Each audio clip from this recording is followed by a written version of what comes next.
It is week 2 of the second season. That's right, it's the area round of the Texas High School Playoffs. I'm Travis Brown. We have a special guest analyst and picker here, Ryan Osborne of the Fort Worth Star-Telegram, DFWVarsity.com fame. Let's get right into the games this week that we are going to break down. First, we have Midland Lee versus Southlake Carroll. That's at 7 p.m. Friday at Saginaw's Chisholm Trail Stadium. What do you see in this game, Ryan?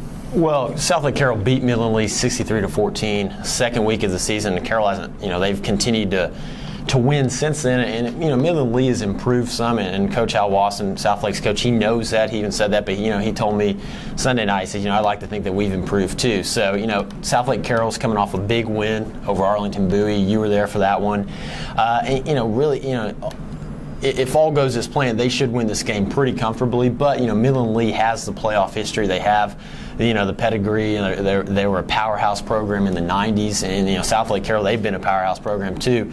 And of course, keep in mind that Southlake Carroll is only having to travel 30 minutes to Chisholm Trail in Saginaw, when if Midland Lee would have won the toss, they would have had to go to Lubbock, because that's where Midland Lee's side was. But I think the way Ryan Agnew has been playing, Southlake's quarterback, he has over 3,700 total yards this year, which is an incredible number.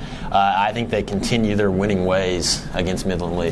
Here's the thing, going off what you said, yes, Midland Lee had a great team in the 90s, but here in this decade, past decade, 2 decades later, it's obvious, it's a well-known fact that if you go out to West Texas, you're going to have usually an easy couple of rounds until you get back to the Metroplex, get somewhere else, because it's just not been the same. That being said, Midland Lee's a good team.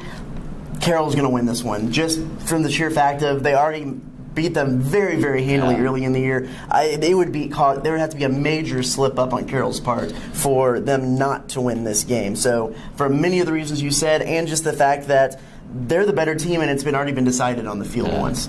Moving on, we have Euless Trinity versus Mansfield Timberview at 5 p.m. Saturday at AT&T Stadium. What do you see in this one? This is an intriguing matchup. Mainly for the fact that Timberview's defense has been one of the better defenses in the area, and they've really made them sort of a contender in District 7 5A. They lost to Cedar Hill and DeSoto, but they were in both of those earlier. At least they're in the DeSoto game for the first quarter. Trinity's a team, they're the same old Trinity team. They run the football, they play good defense, they're really physical, they control the line of scrimmage. But I could see Timberview slowing this game down a little bit, kind of playing into the fact that they could, giving their defense some chances to make some plays, giving their offense a chance to make a big play. And this is an intriguing matchup. When it's all said and done, I think Trinity wins by 2, maybe even 3 touchdowns. I think they get a comfortable win moving into the next round. But it is an intriguing matchup because the talent that Timberview has on that defense and the way they've played this season. I agree. It's interesting because Timberview's offense is kind of like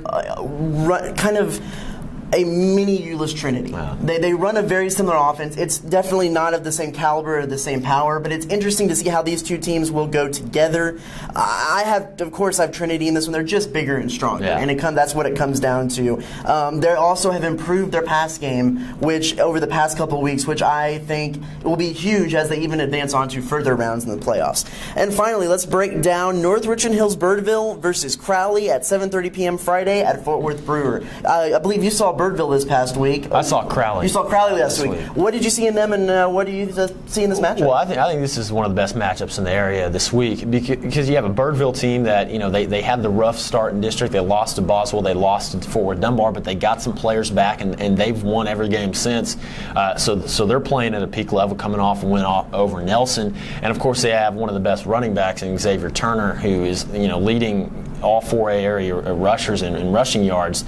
And then there's Crowley, who they came off a pretty solid win over Arlington Heights. They were dominant for most of that game, and they're a real physical, athletic team that can match up with Birdville. The key, though, the key to beating Birdville, and you could a lot of people say this, is contain Xavier Turner. Don't let him get the big play. Let him chip away for 3 or 4 yards at a time. Let him get his 200 yards because he's probably going to get it. But as long as you don't give the big play, I think you have a chance to beat Birdville.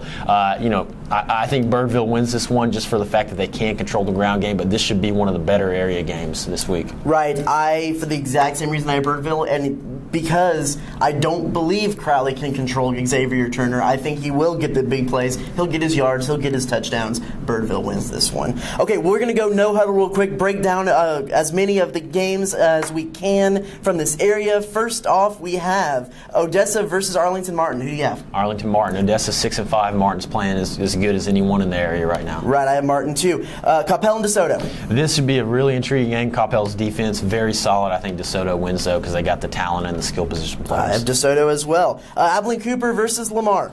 Another intriguing game. I think Lamar wins this one. They're playing good. Shane Buchel's back, and he looked really good last week against Northwest. Abilene schools are always tough in the playoffs. I have Cooper. Louisville Hebron versus Cedar Hill. Cedar Hill, but this is another talented matchup. I have Cedar Hill in that one as well. St. Angelo Central versus Keller Fossil Ridge. Hey, this is a tough one to pick. I'm not too familiar with San Angelo Central, but I know Fossil Ridge is playing, as well as anyone too, and they pushed Southlake Carroll a few weeks ago. They're coming off a big win against Arlington. I think they get the win out in Abilene. Yeah, a West Texas team has to prove something to me. I go Keller Fossil Ridge. Denton Ryan versus Waco Midway. I'm going to go Midway. I think the passing game, I don't know how far that could carry them because they're kind of one-dimensional, but seeing them last week, what they were able to do with the passing attack with Ben Hicks, quarterback, I think they beat Denton Ryan. I have Waco Midway as well. Denton Geyer versus Waco.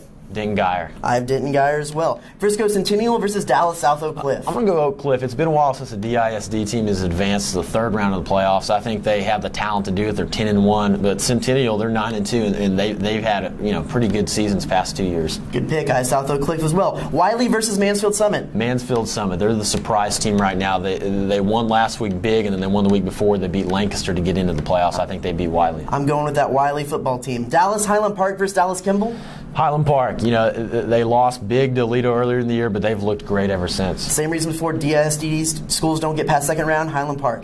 McKinney North versus Mansfield Legacy. Mansfield Legacy, they had a big one over John Tyler last week, and their offense, the rushing attack is really rolling right now. I think they get the win into the third round. Now, do you dare take Saginaw Boswell over Aledo? Coach John Abenshaw, Boswell's coach, said, I guess we could play TCU in preparation for Aledo. Maybe that may help us out a little bit. It's going to be a tough road for them. They're playing well, coming off a big win, but I think Aledo wins comfortably here. Aledo. Wichita Falls versus Everman. This is a tough one. I'm not too familiar with either of those teams. I'm just going to go with Everman for the fact that they kind of have a home field advantage playing in the Metroplex, and they're coming off a big win over Southwest. I have Everman as well. Springtown versus Stephenville. Stephenville. Jared Stidham was one of the best players in 3A. Yep, Stephenville. Kennedale versus Burnett.